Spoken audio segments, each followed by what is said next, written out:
L'autonomia? Sicuramente entro l'anno. In visita a Verona, il vice premier Matteo Salvini sposta in avanti ancor più esplicitamente del premier Giuseppe Conte, che aveva parlato di giorni, settimane e mesi, il termine per concretizzare l'intesa tra il governo e le tre regioni che hanno chiesto maggiori competenze: Veneto, Lombardia ed Emilia-Romagna.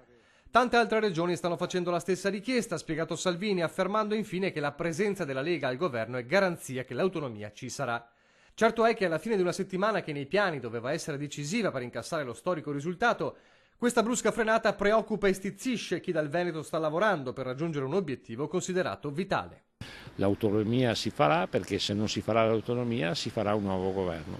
Noi abbiamo dato il reddito di cittadinanza, noi vogliamo l'autonomia. Reduce dal confronto non facile a Montecitorio con altri sindaci anche sul nodo autonomia, Mario Conte, primo cittadino di Treviso, chiede un sostegno unanime. È stata un'esperienza forte che mi ha fatto prendere consapevolezza di quanto dura sia questa partita dell'autonomia e di quanto duro sia il ruolo che Luca Zaia ha deciso di assumersi portando a casa questa responsabilità sulle sue spalle. L'invito che faccio è onestamente al popolo veneto, ai cittadini, di unirsi veramente come popolo in questa battaglia accanto al governatore Luca Zaia, perché non sarà assolutamente facile riuscire a portare a casa l'autonomia, perché è stato chiaro il messaggio dei sindaci, soprattutto quelli del sud, che l'autonomia non la vogliono.